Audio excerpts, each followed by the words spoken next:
제가 받들어 봉독하겠습니다.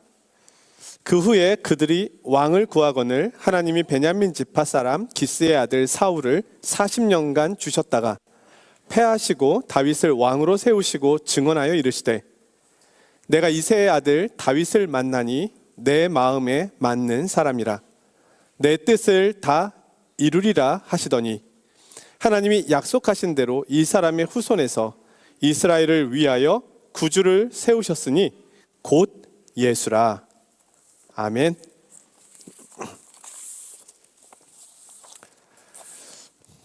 이 세상에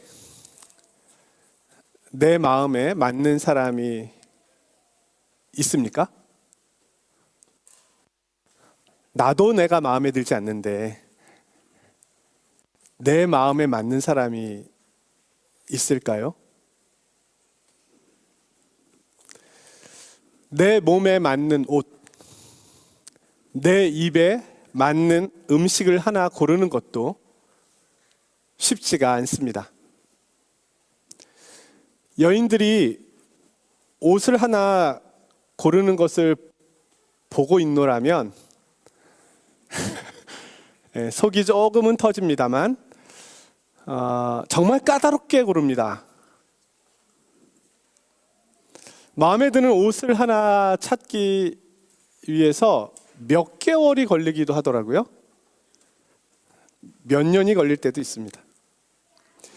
디자인, 색깔, 거기다가 가격까지, 그리고 마감을 또 꼼꼼히 살펴야 됩니다. 그렇게 해서 하나의 옷을 고르는 것도 쉽지가 않은데 어떤 사람이 내 마음에 맞는다? 이것은 정말 어려운 일입니다. 그런데 오늘 성경 말씀에 하나님 마음에 맞는 사람이라는 말이 나옵니다. 이것이 가능할까요? 아브라함, 야곱, 모세 등 많은 믿음의 사람들이 있었지만 그들을 가리켜서 하나님 마음에 맞는 사람이라 라고 하신 말씀을 보지는 못했습니다. 그런데 오늘 다윗을 향해서는 하나님 마음에 맞는 사람이다 라고 말씀합니다. 하나님은 거룩하신 분이시고 율법을 주신 분이시고 죄를 보지 못하시는 분입니다. 우리가 율법 가운데서 특별히 제사법을 보면 하나님이 얼마나 까다로우신 분인가를 조금은 짐작해 볼 수 있습니다. 그런데 그 하나님을 만족시켜 드려서 그 하나님 마음에 맞는다 라고 하는 것이 가능할까요? 오늘 우리도 할 수만 있다면 하나님 앞에서 그렇게 살고 싶습니다. 과연 이 말씀의 의미는 무엇일까요? 2026년도를 시작하면서 또 우리 교회의 표이지 않습니까? 올 한 해 이 말씀을 가지고 하나님의 음성에 귀를 기울여 보도록 하겠습니다. 오늘 성경은 하나님께서 다윗을 향하여 내 마음에 맞는 사람이다 라고 말씀합니다. 여기서 맞다라고 하는 이 단어는 헬라어로 카타인데 무엇에 따라라는 뜻입니다. 그래서 이 말씀을 직역하면 내 마음을 따른 사람,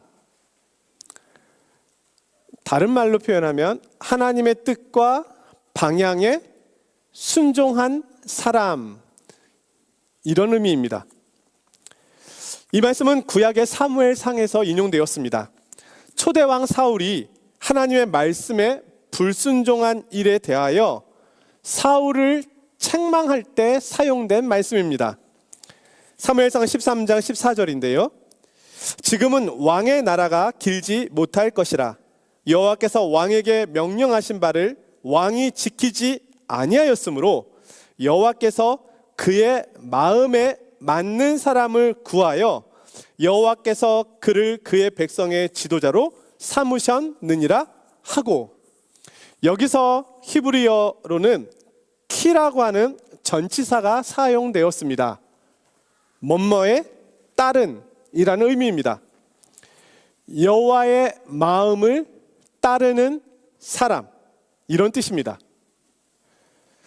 따라서 구약과 신약에서 하나님의 마음에 맞는 이라는 말은 하나님의 뜻을 따르는, 이렇게 해석될 수 있습니다. 이는 하나님의 말씀에 불순종한 사울과는 대조되는 말로 하나님께 순종하는 사람을 말합니다. 윤리적, 도덕적 완전함을 말하는 것이 아니라 하나님의 뜻과 마음을 같이 하는 사람을 의미합니다.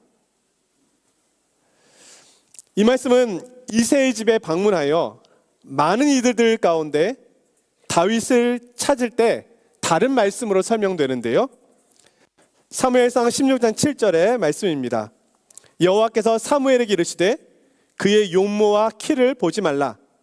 내가 이미 그를 버렸노라. 내가 보는 것은 사람과 같지 아니하니 사람은 외모를 보거니와 나 여호와는 중심을 보느니라 하시더라. 하나님께서는 다윗을 자신의 마음에 맞는 사람이고, 그리고 다윗의 중심을 보고 있다고 말씀하셨습니다. 이 내용만을 본다면 다윗이 하나님 마음에 맞았다라고 하는 말씀은 마치 그 이유가 다윗에게 있었던 것으로 보여집니다. 그런데 이 말씀이 구약과 신약에 다 인용이 될 정도로 중요한 내용인데, 다윗의 중심이 어떠했는지에 대해서는 성경은 자세하게 말씀하고 있지 않습니다. 만약 우리가 따라가야 될 표준이 다윗이라면 하나님께서는 다윗이 어떤 인물이었는지 좀 더 구체적으로 알려주셨으면 좋았을 텐데 그 내용이 많지 않습니다. 양을 치고 있던 목동 다윗, 골리앗 앞에서 만군의 여호와의 이름으로 나아간 다윗, 악기를 잘 연주하던 다윗, 이 정도의 내용만을 우리가 갖고 있습니다. 물론 그가 장성해서는 엄청난 범죄를 저지른 후에 하나님 앞에서 통회하며 회개하는 다윗, 성전을 짓고 싶어서 모든 준비를 다 해놓았지만 하나님의 허락을 받지 못한 다윗, 그리고 많은 시편의 노래를 지은 다윗, 이 정도로는 알고 있습니다. 자, 이 내용들에서 다윗의 어느 부분이 하나님 마음에 맞았는지를 찾는 것은 분명하지가 않습니다. 하나님을 사랑하고 고난 중에 하나님을 찾고 의지하고 하나님 말씀 안에서 살려고 노력했던 다윗을 분명히 볼 수는 있습니다. 그러나 하나님께서 다윗을 부르실 때 하신 이 말씀은 다윗이 군대에 가기 전 양을 치고 있던 때, 20살도 되지 않았던 때의 일입니다. 8남매 중에 막내였던 다윗은 군대에 가 있는 형은 3명이었고 골리앗 앞에 다윗이 섰을 때는 사울 왕의 갑옷이 다윗의 몸에 맞지 않을 정도로 그가 다 성장한 상황은 아니었습니다. 그랬을 때 학자들은 다윗이 15세에서 17세 정도의 나이였을 것이라고 봅니다. 그 나이에 하나님께 그가 무엇을 했다고 하나님 마음에 맞았을까요? 그의 중심을 칭찬할 만큼 많은 일에 순종할 수 있었던 나이는 아니었습니다. 물론 소년 다윗의 마음이 하나님 마음에 맞을 수는 있었겠습니다만 이 내용만으로 우리가 다윗을 따라가야 될 표본으로 삼기에는 정보가 너무 부족합니다. 오히려 우리에게는 다윗이 장성한 후에 하나님과 동행한 모습들을 통해 배우는 것이 더 많이 있습니다. 그런 의미에서 오늘 이 말씀을 해석해 본다면, 이 말씀은 다윗의 행위나 인격이나 도덕성에 관련된 말씀이라기보다는 다윗을 향한 하나님의 약속의 의미로 해석하는 것이 옳다고 여겨집니다. 그래서 저는 이 말씀을 이렇게 보려고 합니다. 하나님 마음에 맞는 사람이라는 또 다른 의미는 하나님 마음에 맞는 사람으로 하나님께서 그를 빚어 가시겠다는 약속이라는 것입니다. 다윗은 하나님 마음에 맞는 사람으로 빚어졌습니다. 신약에서 예수님께서 베드로를 부르실 때 그를 반석이라고 부르시면서 사람을 낚는 어부가 될 것이라고 말씀합니다. 마찬가지로 오늘 이 말씀도 다윗을 향한 하나님의 목적의 말씀으로 이해할 수 있습니다. 우리는 다윗이 겪은 고난의 여정을 보게 됩니다. 이 내용은 성경의 많은 장에 걸쳐서 할애되어 있습니다. 그가 고난을 통하여 하나님 마음에 맞는 사람으로 자라갈 수 있었음을 보여주는 내용들입니다. 하나님 마음에 맞는 다윗이라는 말은 소년 다윗보다는 성장해가는 다윗에게 어울리는 말입니다. 하나님 마음에 맞는 사람이라는 칭호 후에 그가 어떤 삶을 살게 되었는가를 본다면 이 칭호가 갖는 의미가 무엇인지를 더 잘 이해할 수 있습니다. 오늘 사도행전에 말씀합니다. 내가 이새의 아들 다윗을 만나니 내 마음에 맞는 사람이라 내 뜻을 다 이루리라. 다윗이 하나님의 뜻을 이룰 자라는 의미에서 그는 하나님의 마음에 맞는 사람이었습니다. 어찌 보면 우리에게 이렇게 말씀하고 계시는 겁니다. 하나님의 마음에 맞는 사람을 보아라. 그의 삶을 보아라. 하나님 마음에 맞는 사람을 하나님께서 어떻게 인도해 가시는지를 보아라. 그리고 그가 내 뜻을 이룰 것이다. 하나님 마음에 맞는 사람은 고난에 담금질되는 삶입니다. 우리 중에 완전한 사람은 없습니다. 완전할 수도 없습니다. 하나님은 다윗을 향하여 그는 완전한 사람이다 라고 말씀하지 않습니다. 인격적으로 삶에서 완벽했다라고 하고 계시지 않습니다. 하나님은 내 마음에 맞는 사람이라고 말씀하고 계십니다. 그가 하나님 마음에 맞는 사람이 되어 가기까지 그는 고난의 풀무불 속에 던져집니다. 그냥 자신의 삶을 살아가는 사람이라면 이렇게까지 고난받을 이유가 그에게는 없습니다. 하지만 하나님 마음에 맞는 사람이라는 칭호를 얻으려면 그는 고난 속에서 단련되어야만 했습니다. 우리가 알고 있듯이 주옥 같은 시편의 말씀들은 많은 내용들이 다윗의 고난의 여정 속에서 기록되었습니다. 사울을 피해 다니면서 생사의 길목에서 하나님께 부르짖은 시편들입니다.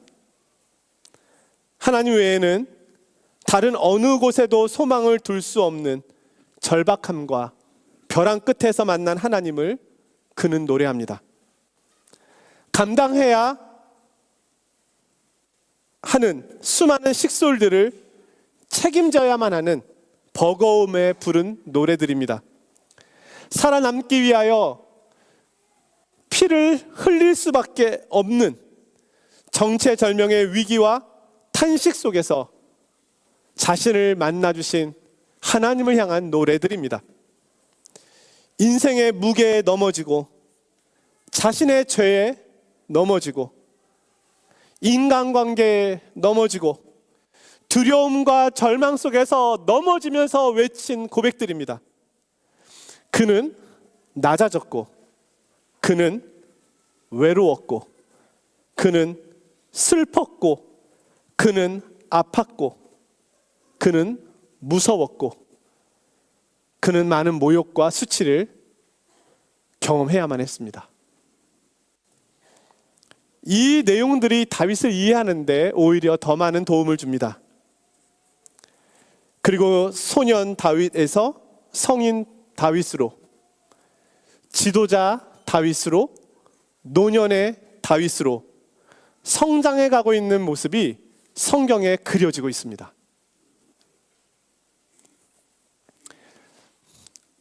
지금 우리는 인공지능 AI 시대를 살고 있습니다. AI 시대에 여겨지는 기술은 당연 반도체입니다. 이 반도체 기술을 충족시킬 수 있는 나라가 세계에서 몇 나라가 되지 않습니다. 그 중에 한 나라가 대한민국입니다. SK 하이닉스나 삼성 같은 반도체 회사에서 잘 만들고 있습니다. 그런데 이렇게 필요한 반도체인데 모든 나라가 만들지 못하는 이유들이 있습니다. 그것은 엄청나게 많은 시간과 수고와 노력들이 필요하기 때문입니다. 이 반도체는 너무 섬세한 작업이기 때문에 빛으로 그림을 그리는 작업이라고 이야기하잖아요. 눈에 보이지도 않는 빛으로 그림을 그리는 작업이니까. 그래서 수율을 60%까지 끌어올려야 수익을 낼 수 있는데, 다른 말로 하면 10개 중에 6개는 고장이 없는 물건이 나와야만 물건을 팔 수가 있습니다. 이를 위하여 엄청나게 많은 수조 원, 수십조 원을 투자하고 시간과 노력을 투자합니다. 그것이 쌓여야만 지금의 기술이 나옵니다. 그래서 지금 시작하면 앞선 기술을 만들어낼 수가 없다는 겁니다. 그 제품이 나오기까지 수많은 시간들은 버려지는 시간이 아니고 만들어지고 있는 시간들입니다. 처음부터 좋은 제품이 나올 수가 없습니다. 마찬가지로 오늘 우리의 인생에는 버려지는 시간이 없습니다. 단지 우리는 하나님께서 만들어가고 있는 시간만 있을 뿐입니다. 저와 여러분은 만들어지고 있는 시간 속에 살고 있는 것입니다. 모든 것이 합력하여 선을 이루게 됩니다. 오늘날도 고난이 많은 성도들이 있습니다. 누구보다 하나님을 사랑하고 교회를 섬기고 열심히 수고를 하는데 고난이 많습니다. 그런데요, 고난의 가장 큰 이유 가운데 하나는 하나님의 마음에 맞는 사람이라는 칭호를 얻기 위해서일 수도 있습니다. 실제로 고난이 큰 성도님들 가운데는 목회자나 선교사로서의 부름을 받는 경우가 많습니다. 단련되고 단련되어 부르심을 받게 되는 겁니다. 그렇게 하나님께서 우리를 빚어가고 계십니다.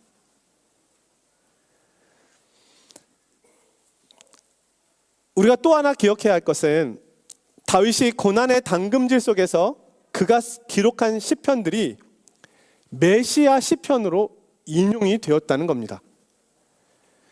예수님이 겪으신 고난을 설명하는데 다윗의 시편이 인용됩니다. 시편 22편이 대표적인데요. 1절은 예수님께서 십자가에서 하셨던 말씀입니다. 내 하나님이여 어찌 나를 버리셨나이까? 어찌 나를 멀리하여 돕지 아니하시오며 내 신음소리를 듣지 아니하시나이까? 16절에는 악한 무리가 나를 둘러 내 손과 발을 찔렀나이다. 18절에는 내 겉옷을 나누며 속옷을 제비 뽑나이다. 시편 16편에서는 메시아의 부활에 대해서도 말씀합니다. 내 영혼을 수월에 버리지 아니하시며 주의 거룩한 자로 썩음을 당하지 않게 하시리이다.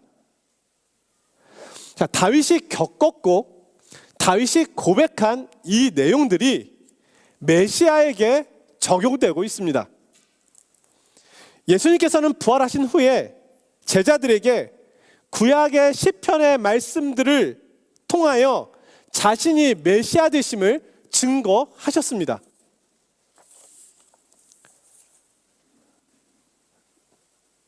자, 이 내용이 갖는 의미가 무엇일까요? 다윗의 삶에는 앞으로 장차 오실 메시아의 삶을 예표하시는 하나님의 목적이 있었다는 겁니다.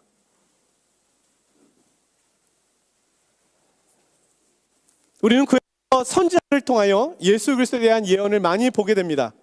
이사야서에 나오는 고난받는 종을 그 대표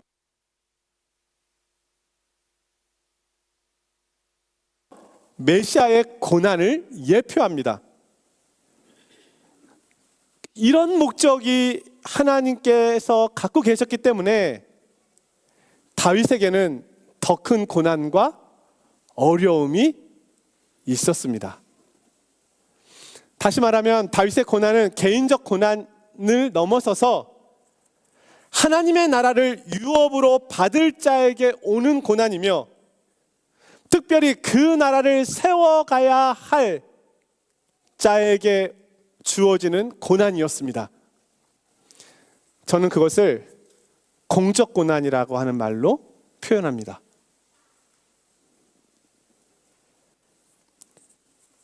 다윗은 개인의 삶만을 산 것이 아니라 하나님 나라를 대표하는 인물로서의 삶을 살아간 것입니다. 그러니 그런 모습으로 빚어져야만 됐고 그런 모습으로 견뎌내야만 했습니다. 유대인들은 이 다윗의 고난과 부활의 이 모습을 이스라엘의 고난과 부활로 설명하기도 합니다.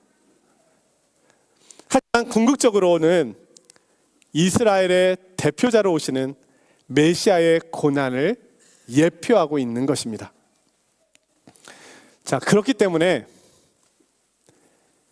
하나님의 마음에 맞는 사람이라고 하는 이 말에는 하나님의 마음에 맞는 사람으로 단련해 가시겠다는 하나님의 의지와 약속이 담겨 있습니다. 사랑하는 성도 여러분, 하나님께서 다윗을 부르실 때 이미 결정하신 겁니다. 다윗, 내가 너는 나의 마음에 맞는 사람으로 만들어 갈 거야. 너를 통해서 내 뜻을 이룰 거야. 그리고 너의 후손 중에 메시아가 오게 할 거야. 그렇게 부름을 받은 겁니다.